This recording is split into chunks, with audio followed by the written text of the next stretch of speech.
Assalamualaikum warahmatullahi wabarakatuh. Waalaikumsalam warahmatullahi wabarakatuh. Selamat pagi, bagaimana kabarnya hari ini? Alhamdulillah baik. Alhamdulillah jika kabarnya baik. Oke, sebelum Ibu mulai pembelajaran hari ini, kita berdoa terlebih dahulu, minta tolong kepada ketua kelas untuk memimpin berdoa. Sebelum kita mulai pembelajaran pada hari ini, alangkah lebih baiknya kita berdoa menurut kepercayaan dan agama masing-masing. Berdoa dimulai. Berdoa tak pernah selesai. Terima kasih ketua kelas. Selanjutnya Ibu akan mengisi presensi kalian terlebih dahulu. Nah, tapi nanti ketika Ibu memanggil nama kalian, kalian menjawabnya menggunakan judul lagu favorit kalian. Semisal Ibu panggil Dian, jawabnya interaksi by Tulus, gitu ya, paham? Oke, Ibu mulai presensi terlebih dahulu ya. Dian, Interaksi by Tulus. Dina, Jazafu by Alif. Virus, Gimana baik? Lukman, Alhamdulillah baik. Rizky, Sambal spesial by Azera. Nabil, Yusril Faisal. Nadine, Maestro by Sedikit. Nadia, Praktek by Enhalten. Najwa, Anything Dunia. Naufal, Kayla, Business by Taylor Swift. Zahra. Jadi semua by Oasis. Alhamdulillah hari ini berarti hadir semua ya.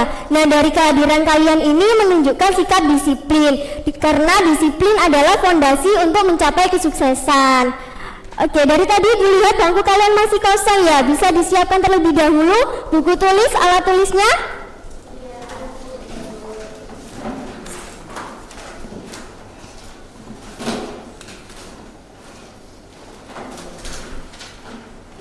Oke, terima kasih anak-anak.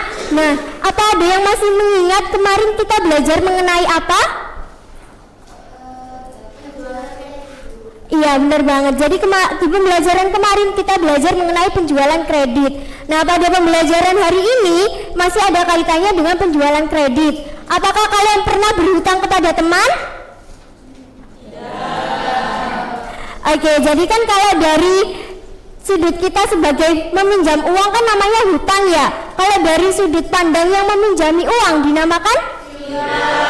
Oke, benar banget. Nah, hari ini kita akan belajar mengenai ruang lingkup piutang. Dan di sini ada 4 tujuan pembelajaran. Nah, yang pertama mengenai pengertian piutang, yang kedua jenis-jenis piutang dan dampak piutang, yang ketiga ada faktor-faktor yang mempengaruhi piutang, dan yang terakhir ada strategi untuk mengelola piutang. Nah, namun sebelum Ibu menjelaskan 4 tujuan pembelajaran hari ini, di sini Ibu mempunyai sarapan untuk otak kalian.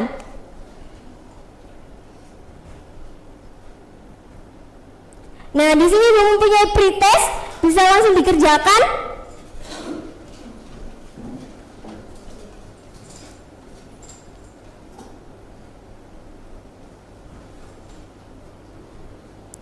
Oke, bisa langsung dikerjakan ya.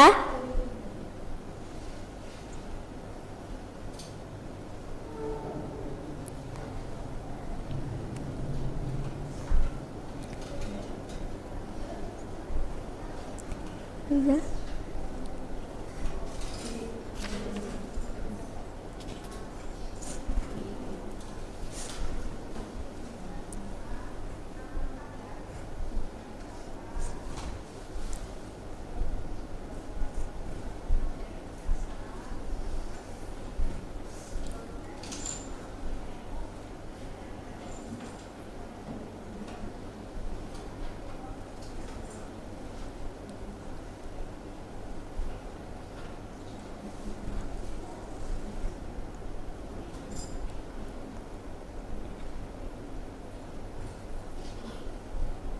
Oke, karena waktunya sudah habis, bagaimana dengan hasilnya?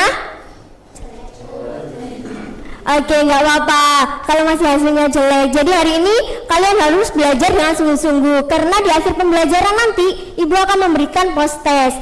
Nah, di sini Ibu mempunyai video pembelajaran mengenai piutang. Disimak baik-baik ya.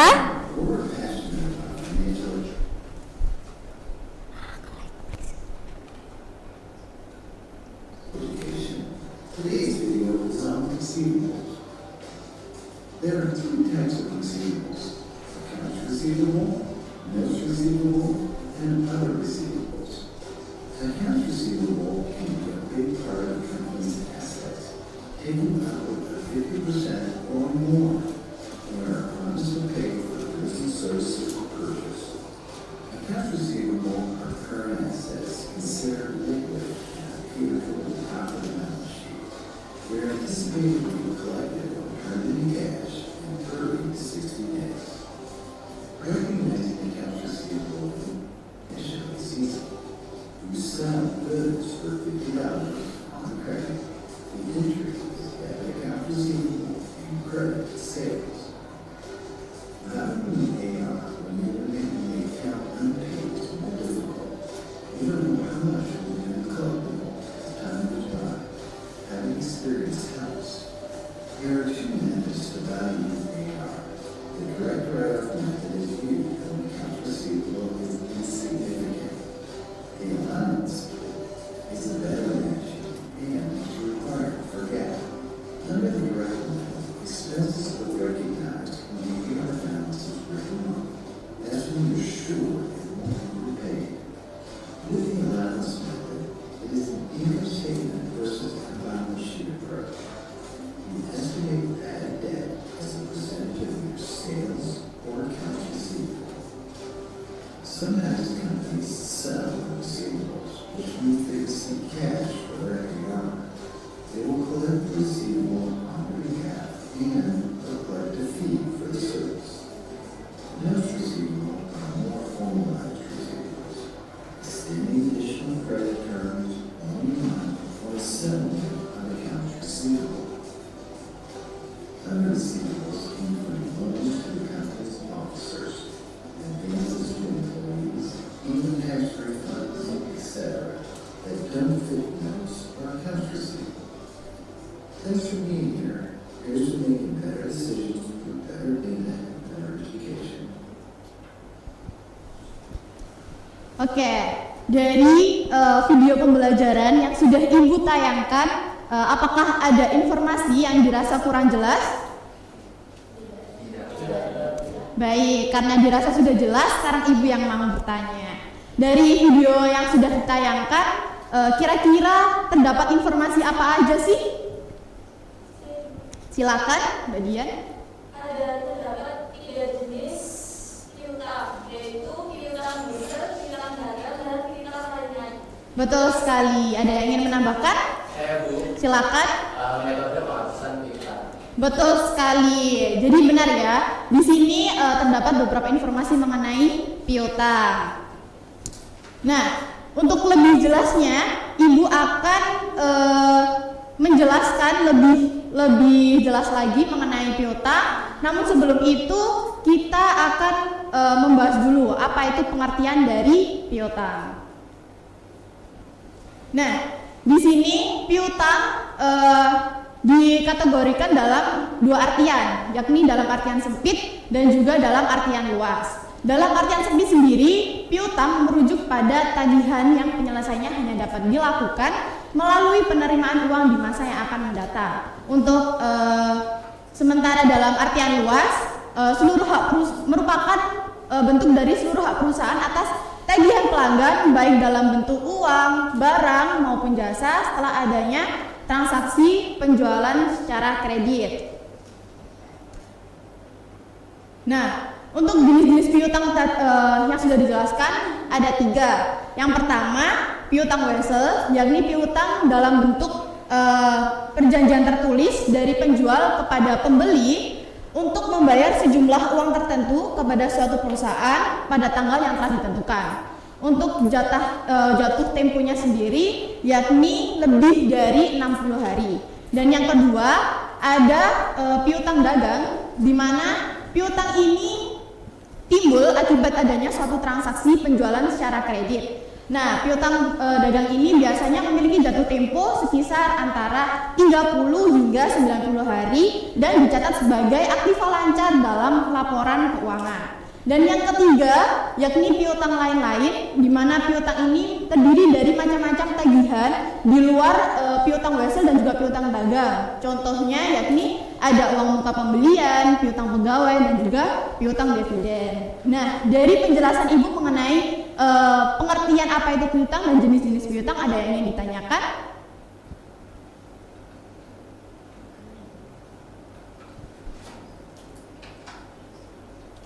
Baik, karena dirasa tidak ada yang ditanyakan, Ibu lanjutkan ke materi yang selanjutnya ya. Nah, suatu piutang tersebut pastilah harus dijaga, dan juga suatu perusahaan harus mengetahui gimana nih caranya biar piutang tersebut itu tidak disalahgunakan atau supaya piutang tersebut itu aman. Dan dengan apa caranya? Yang pertama, suatu perusahaan itu bisa melakukan yang pertama menetapkan kebijakan dan prosedur pemberian kredit. Kemudian yang kedua, menetapkan syarat kredit yang paling menguntungkan oleh perusahaan. Yang ketiga, melakukan pemisahan fungsi-fungsi piutang. Yang keempat, memindahkan resiko piutang tidak tertagih ke entitas lain. Yang kelima, dengan menjual piutang kepada entitas lain atau biasa disebut dengan transaksi anjak piutang. Dan yang keenam, yakni menetapkan beban piutang tak tertagih. Yang selanjutnya yakni pencatatan mutasi piutang. Pencatatan dalam akuntansi dapat dilakukan setelah adanya suatu transaksi dan didukung oleh bukti-bukti transaksi meliputi transaksi penjualan kredit, adanya retur penjualan, kemudian adanya penerimaan piutang, dan adanya transaksi penghapusan piutang. Nah, untuk bukti-bukti yang mendukung transaksi tersebut, yang pertama ada faktur penjualan kredit, yang kedua ada bukti penerimaan kas, yang ketiga ada memo kredit dari bank dan laporan bank sebagai bukti penerimaan piutang yang dilakukan melalui bank. Yang keempat ada nota kredit sebagai bukti adanya penjualan secara retur atau pengurangan harga, dan yang terakhir adanya bukti memorial sebagai tanda atau bukti atas transaksi penghapusan piutang. Nah, di sini ada jenis-jenis buku jurnal yang berpengaruh dengan piutang. Di sini ada 3. Yang pertama ada jurnal penjualan, kemudian ada jurnal umum, dan juga jurnal penerimaan kas. Di mana jurnal penjualan ini dilakukan atau digunakan untuk pencatatan transaksi penjualan secara kredit, adanya transaksi penjualan secara kredit. Dan kemudian selanjutnya jurnal umum, jurnal ini digunakan untuk mencatat suatu transaksi retur penjualan dan juga transaksi adanya penghapusan piutang. Dan yang terakhir ada jurnal penerimaan kas, di mana jurnal ini digunakan untuk mencatat transaksi atas pelunasan piutang dari pelanggan. Nah, di sini Ibu ada contoh data piutang dari PT Laku Jaya. Di sini ada contoh jurnal penjualan, di mana terdapat tanggal, nomor dokumen, keterangan, termin, ref, dan jurnalnya. Di sini misalnya ini ada tanggal 13 Oktober, dokumen nomor 12/F/2024. Keterangan ini adalah nama-nama dari customer kita, yakni dari PT Sumber Abadi dengan termin 2/10,M/30. Di mana arti termin ini bisa dibaca, suatu pelanggan tersebut akan mendapatkan potongan sebesar 2% apabila dapat melunasi piutang tersebut dalam jangka waktu 10 hari dari penjualan. Kemudian N/30 adalah jatuh tempo dari piutang tersebut adalah sebanyak 30 hari dari penjualan. Nah, untuk jurnalnya, yakni karena ada suatu penjualan kredit, maka jurnal yang berpengaruh adalah mendebit piutang dagang dan mengkredit penjualan. Jika ada suatu PPN atau biasa kita sebut dengan fade out, itu juga masuk ke dalam kredit. Dan selanjutnya ada jurnal umum, di mana jurnal ini digunakan untuk mencatat transaksi adanya retur penjualan dan juga adanya penghapusan piutang. Nah, yang selanjutnya ada jurnal penerimaan kas, di mana jurnal ini digunakan untuk mencatat transaksi-transaksi atas pelunasan piutangnya. Di sini ada rekapitulasi dari kartu piutang dari PT Laku Jaya. Di sini ada tanggal, kemudian rekapitulasi dari beberapa jurnal khusus yang sudah dipaparkan, kemudian ada debit, kredit, dan juga saldo. Nah, dari sini apakah anak bisa mengikuti materi yang Ibu sampaikan? Bisa. Oke, karena bisa, kita lanjut ke materi yang selanjutnya yaitu pelaporan piutang. Ya, silakan. Bu, apakah laporan rekapitulasi piutang bisa digunakan sebagai dasar untuk menilai likuiditas jangka pendek perusahaan? Oke, pertanyaan yang bagus. Jadi, jika ditanya apakah bisa atau tidak, jawabannya bisa, namun tidak sepenuhnya. Karena pelaporan piutang ini memang menunjukkan adanya indikasi penerimaan kas masuk dalam jangka waktu dekat. Namun, ada kalanya tidak semua piutang itu dapat tertagih. Kemudian, maka dari itu perusahaan ini perlu untuk melihat cadangan kerugian piutang tersebut untuk mengakomodasikan atau mengakreditasikan sebagai likuiditas jangka pendek. Apakah bisa dipahami? Oh, jadi rekapitulasi piutang bisa membantu tapi tidak bisa dijadikan patokan utama ya, Bu? Betul sekali. Oke, karena dirasa sudah bisa untuk mengikuti materi Ibu lanjutkan ke materi yang selanjutnya. Ini ada pelaporan dari rekapitulasi piutang ya. Untuk tujuan pelaporan rekapitulasi piutang ini yakni untuk memberikan informasi kepada pihak-pihak yang membutuhkan, khususnya mengenai kondisi keuangan perusahaan dan juga piutang yang dimilikinya. Piutang yang tercatat haruslah dilaporkan agar perusahaan dapat mengetahui berapa sih jumlah piutang yang masih dapat tertagih dan tidak dapat tertagih. Oleh karena itu, perusahaan menyusun laporan rekapitulasi piutang, yaitu laporan yang merangkum seluruh saldo piutang yang ada pada suatu tanggal tertentu. Nah, untuk selanjutnya Ibu akan lanjutkan untuk materi metode penghapusan piutang. Untuk metode penghapusan piutang ini ada dua.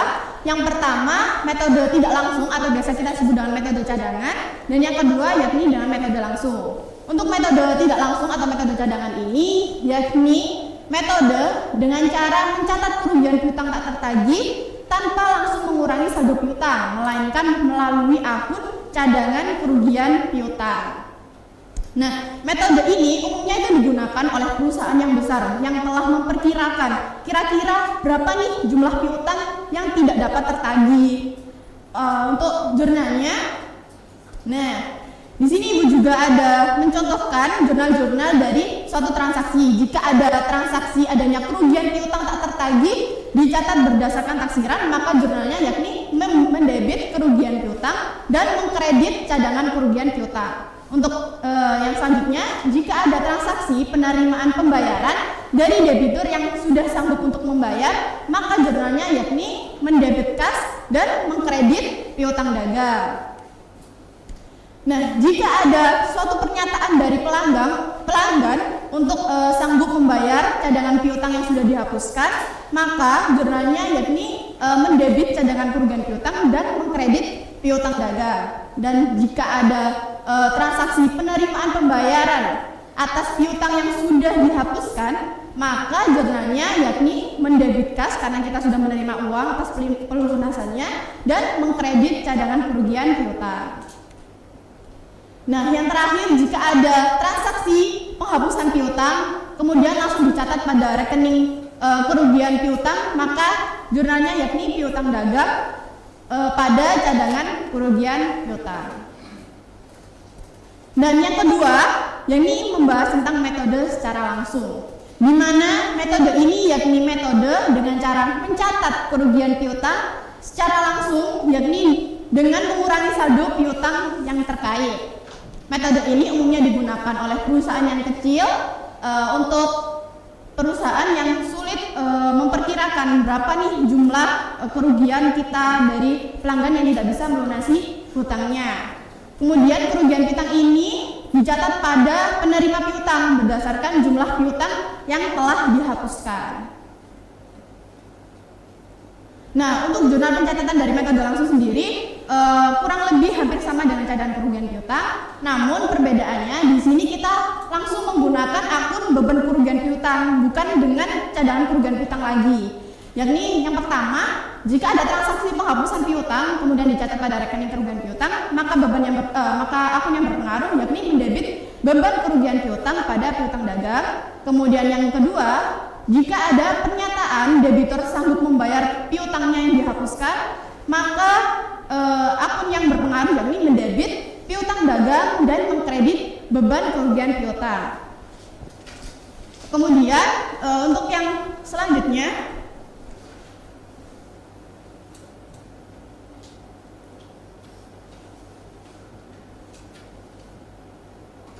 jika ada penerimaan pembayaran dari debitur yang sanggup untuk membayar piutangnya, maka membayar hutangnya, maka akun yang berpengaruh yakni mendebit kas dan mengkredit piutang dagang. Dan untuk transaksi penerimaan pembayaran atas piutang yang dihapuskan, maka akun yang berpengaruh adalah dengan kita mendebit kas karena menerima uang dan mengkredit beban kerugian piutang. Dari sini bisa dipahami ya perbedaan antara metode tidak langsung yakni menggunakan cadangan kerugian piutang, jika metode langsung menggunakan akun beban kerugian piutang.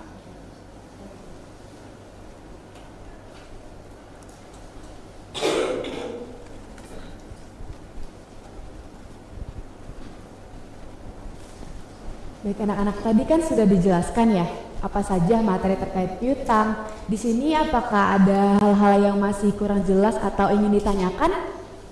Ada yang ingin bertanya, boleh ajukan tangannya untuk mengajukan pertanyaannya. Siapa yang bertanya? Mungkin tadi ada materi yang kurang jelas atau yang perlu kita diskusikan pada hari ini. Silakan, apa pertanyaannya?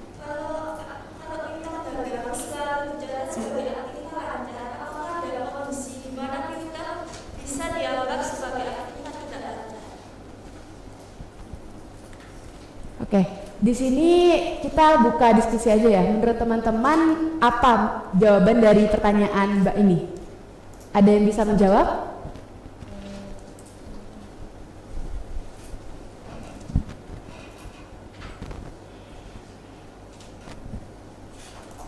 Atau dari teman sebelahnya ada yang bisa memberikan jawabannya?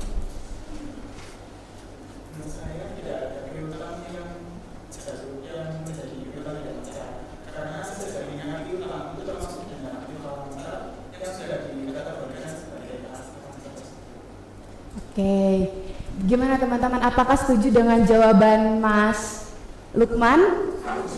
Atau ada yang kurang setuju dan ingin menyanggah? Setuju ya, jadi kita sepakat semua jawabannya itu tidak ada piutang yang tidak lancar. Oke, untuk pertanyaan selanjutnya apakah ada yang ingin didiskusikan? Mungkin ingin tanya terkait inflasi atau kebijakan-kebijakan kredit.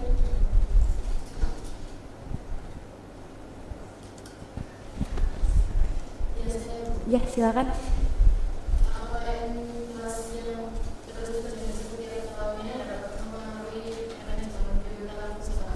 Oke. Kalau kita bicara soal inflasi itu kan adalah kondisi di mana kenaikan harga barang ya, otomatis nilai uang itu menurun, benar atau enggak?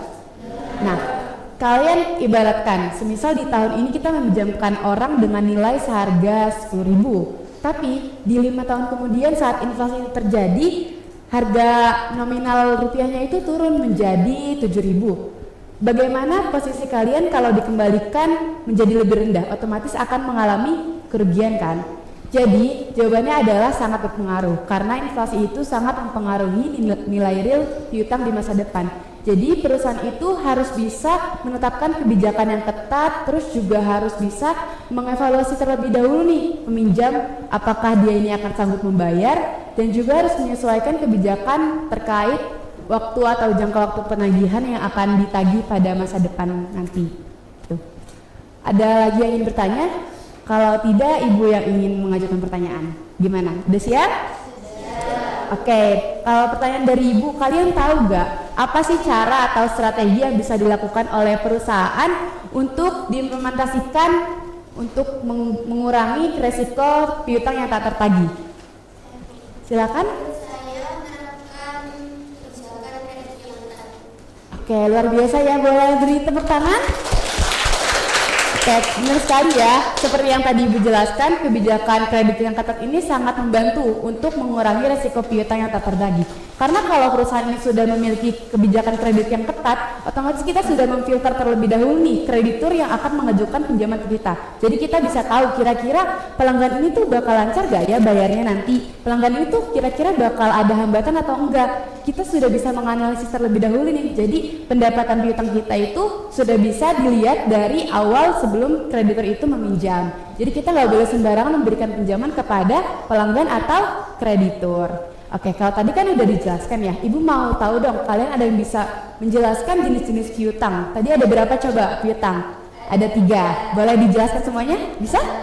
Oke. Pertama itu ada piutang dasar. Piutang dasar sendiri itu adalah itu perjanjian tertulis dari debitur kepada kreditor, di mana jatuh ini itu dari 90 hari. Oke, selanjutnya. Setelah itu ada piutang dagang.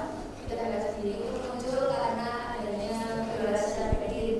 Untuk jatuh temuannya itu 30 sampai 90 hari. Lalu yang ketiga ada piutang nilai, di mana piutang ini adalah yang dibuat dari investor sama dagang. Oke, luar biasa. Kita beri tepuk tangan yang meriah. Berarti Mbak ini sangat memperhatikan ya materi yang sudah disampaikan, bisa menjelaskan sangat lengkap. Kemudian Ibu juga mau tahu nih contoh. Kira-kira contoh apa? Ada nggak yang bisa memberikan contoh dari masing-masing piutang, 3 piutang itu? Piutang dagang, piutang wesel, dan piutang lain-lain. Masing-masing satu? Piutang dasar sebenarnya perusahaan menerima surat janji dari pelanggan. Oke. Piutang dagang siapa yang mau menyebutkan contohnya? Oke, silakan. Contohnya kalau bisa dilakukan secara kredit kepada pelanggan dengan syarat 3 bulan. Oke, berarti dia berdagang memperjualkan produk gitu ya. Kemudian yang piutang lain-lain siapa yang memberikan contoh? Kalau piutang yang lain itu ada uang bulan, piutang pegawai sama piutang manajer.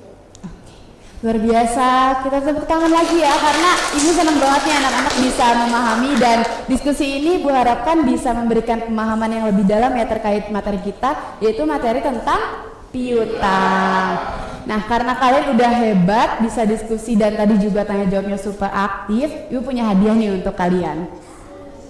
Kira-kira apa ya hadiahnya ya? Hadiahnya adalah tugas individu. Oke, tadi kan udah dengerin terus kan, jadi Ibu mau tahu nih hasil dari pendengaran materi kalian hari ini tuh kira-kira gimana sih? Apakah bisa menjawab soal-soal ini?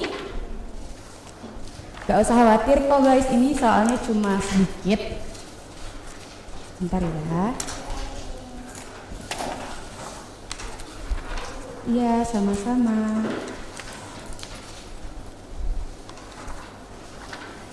Sama-sama. Sama-sama. Oke. Pas sekali ya. Di sini ada 12 siswa ya. Kalian namanya juga tugas individu, berarti mengerjakan secara mandiri. Buka di halaman 10 sampai 12. Di situ sudah disediakan soal sebanyak 10 pilihan ganda. Karena pilihan ganda jadi nggak perlu banyak-banyak ya waktunya. Ibu kasih waktu sebanyak 2 menit. Selama 2 menit aja cukup ya untuk mengerjakan pilihan ganda ini. Oke. Selamat menikmati hadiah dari Ibu. Iya, sama-sama.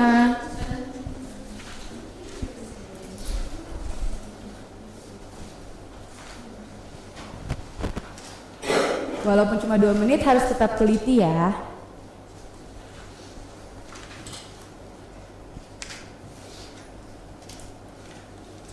Tuh ada yang sudah menjawab 4 nomor. Berarti mudah dong ini. Mudah atau susah? Mudah, alhamdulillah.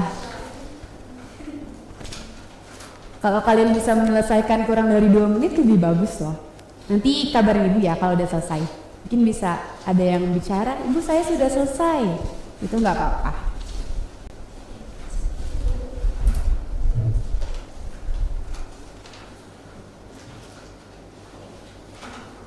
Wow, sudah nomor 8 nih. Kita kasih waktu 10 detik lagi, bisa? Bisa ya, Ibu hitung mundur. 10 8,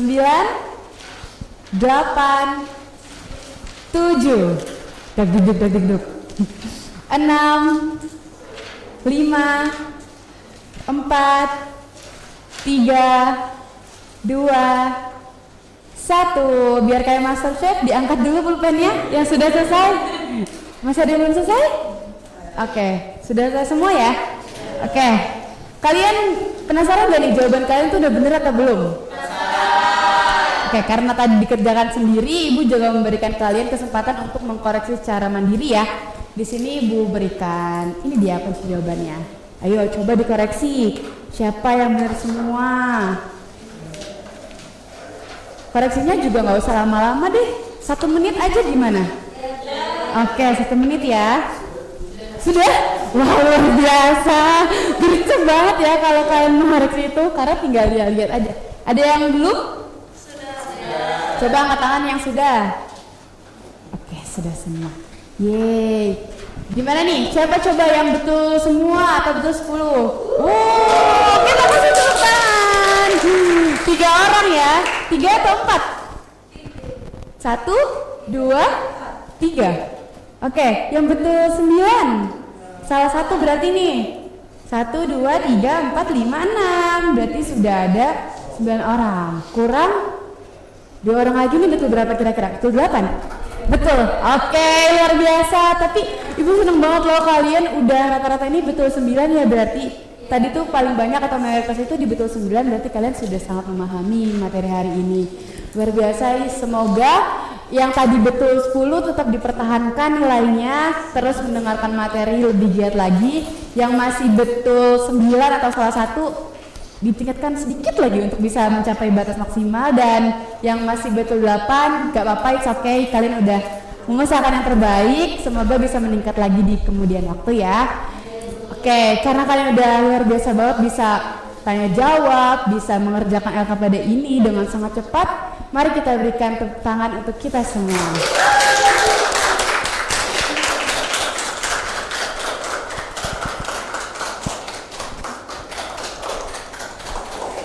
Oke, baik anak-anak. Hari ini kita akan melakukan diskusi kelompok tentang topik penghapusan piutang pada PT ABC.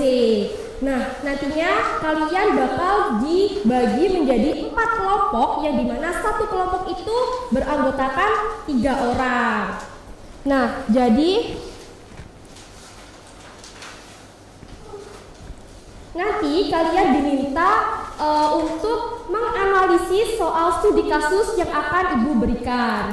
Nih, nah di sini ada beberapa soal transaksi yang terjadi pada PT ABC pada tahun 2024. Nantinya teman-teman diminta untuk mempresentasikan secara kelompok di depan. Nah, jadi untuk soalnya ini ada 2 poin. Yang pertama ada poin A dan juga poin B. Nah, teman-teman diminta untuk membuat jurnal yang diperlukan. Terus untuk soal yang kedua ini adalah menghitung selisih kerugian piutang yang dihitung dengan menggunakan 2 metode yang sudah dijelaskan di awal tadi. Oke, untuk penugasan kelompok hari ini, apakah ada yang ditanyakan? Tidak ya, sudah pada paham ya? Oke, karena dirasa sudah paham, selanjutnya adalah pembagian kelompok. Sebelum itu Ibu mau tanya dulu nih, untuk pembagian kelompoknya kalian mau Ibu bagikan atau milih sendiri? Ibu bagi saja ya. Oke, karena kesepakatan bersama, teman-teman minta Ibu yang membagikan, jadi langsung saja Ibu bagi. Untuk deret sebelah sini sampai ke belakang kelompok 1. Untuk deret ke ini sampai ke belakang kelompok 2. Sebelah ini sampai ke belakang kelompok 3, dan deret sebagian ini sampai ke belakang kelompok 4. Oke? Sudah udah pada dapat kelompok semua ya? Apa ada yang belum? Sudah ya? Oke, kalau gitu pembagian tugas dan juga pembagian kelompok dirasa teman-teman sudah paham semua. Sekarang silakan teman-teman mendekat dengan kelompoknya masing-masing untuk mendiskusikan dari soal studi kasus yang Ibu berikan tadi. Oke, untuk waktu pengerjaannya sendiri hanya selama 2 menit. Jadi Ibu minta tolong untuk kalian memaksimalkan waktu yang ada. Untuk pengerjaan bisa dimulai dari sekarang.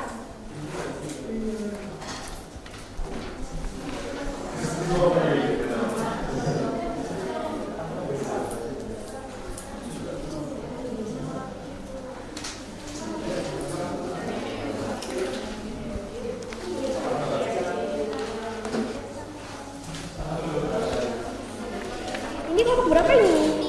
Kelompok 3 ya. Apakah ada yang ditanyakan atau ada yang kurang paham? Boleh tanya. Sudah paham ya? Oke. Halo, ini kelompok berapa? Kelompok 4. Sudah paham atau ada yang ditanyakan? Sudah paham ya? Bagus. Silakan memaksimalkan waktu yang ada ya, anak-anak, karena waktunya sangat terbatas.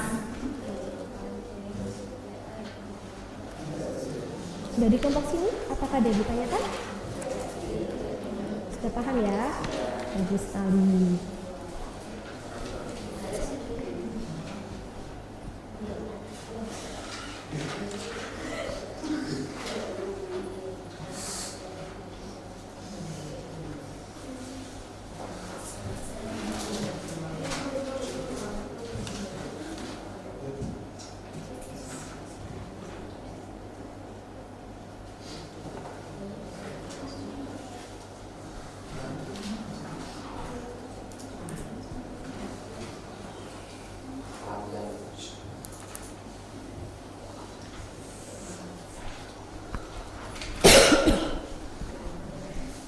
Baik anak-anak, karena dirasa waktu sudah cukup ya, melebihi 2 menit.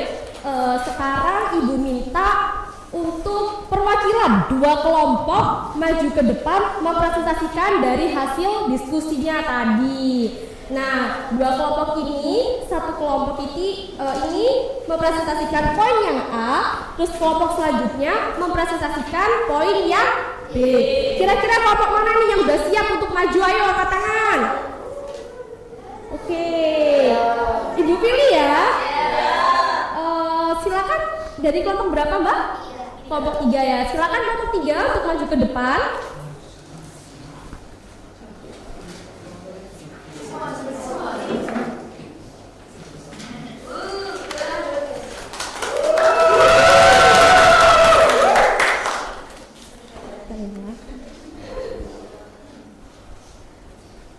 Oke, untuk kelompok 3, apakah sudah siap untuk presentasi? Sudah siap ya, silakan mempresentasikan di depan.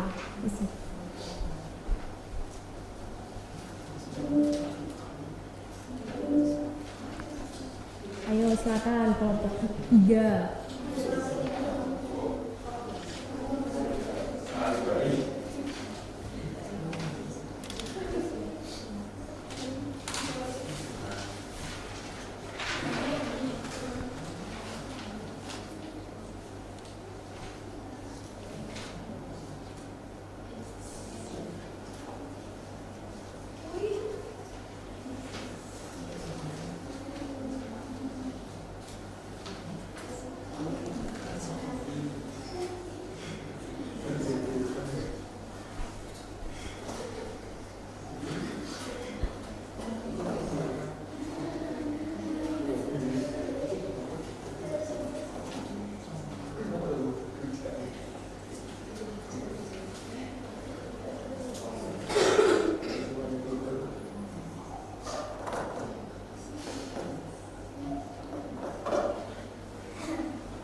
Dia bisa gantian sama temennya.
Oke, bagus banget jawabannya udah benar ya teman-teman. Mari kita beri apresiasi. Terima kasih kelompok 3, silakan bisa duduk. Selanjutnya tadi kelompok mana nih yang mau maju? Ayo dari kelompok berapa? Kelompok 2 ya, silakan kelompok 2 untuk maju ke depan.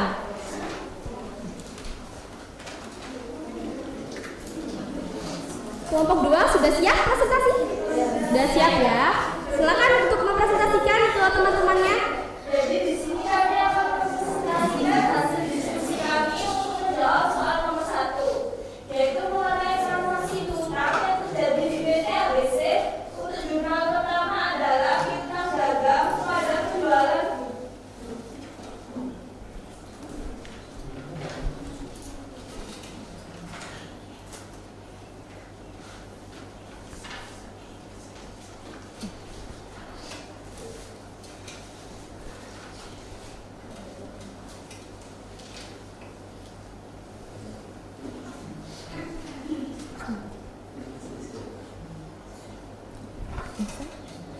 Sudah, silakan.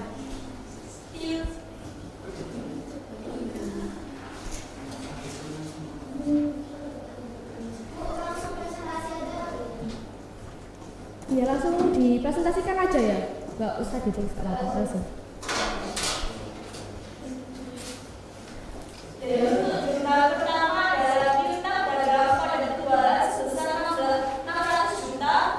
Untuk pencatatannya yaitu jurnalnya piutang dagang debit 600 juta dan penjualan kredit 600 juta.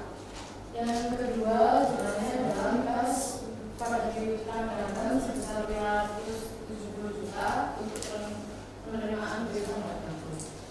Jadi selanjutnya untuk soal yang ketiga yaitu ada kerugian piutang sebesar 2,4 juta dengan jurnalnya yaitu kerugian piutang debit dan piutang dagang kredit untuk transaksi kerugian piutang Puan Androno.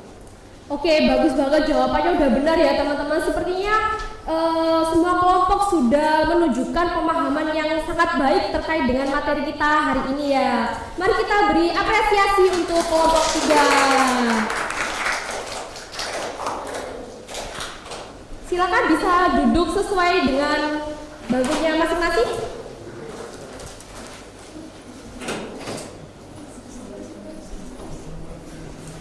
Baik, Ibu ucapkan terima kasih banyak atas presentasi yang sangat luar biasa dari perwakilan kelompok tadi. Serupanya teman-teman ini udah pada paham semua ya tentang materi kita hari ini. Nah, dengan memahami ini, kalian itu bisa menilai mana metode yang lebih konservatif dan mana metode yang lebih menunjukkan kondisi real.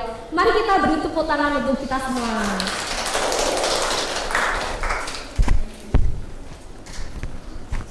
Baik, karena sudah ada di akhir pembelajaran hari ini. Nah, tadi kan di awal Ibu sudah menjelaskan ya bahwa di akhir akan ada post test. Nah, di sini bisa langsung kalian kerjakan ya.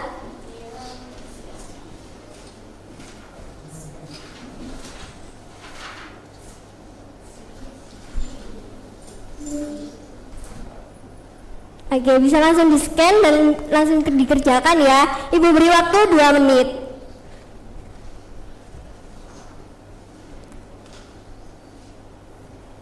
Sudah bisa? Oke, bisa dikerjakan ya.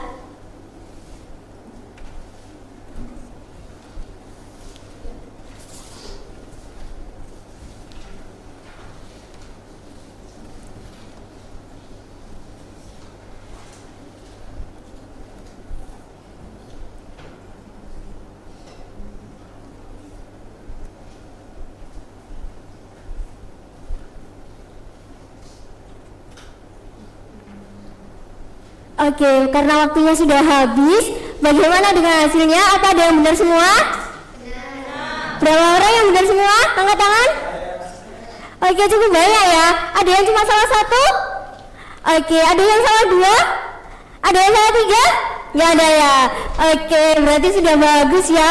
Ibu bangga sekali dalam pemahaman kalian. Nah, sebelum Ibu mengakhiri pembelajaran, Ibu mau mendengar Dari kalian siapa yang di sini mau menyampaikan kesimpulannya? Oke, boleh? Saya belajar bahwa piutang adalah tagihan perusahaan kepada pihak lain karena adanya penjualan surat kredit. Iya, jadi benar banget. Jadi piutang itu terjadi ketika perusahaan menjual barang secara kredit dan pembayarannya dilakukan di kemudian hari. Ada lagi? Iya, boleh.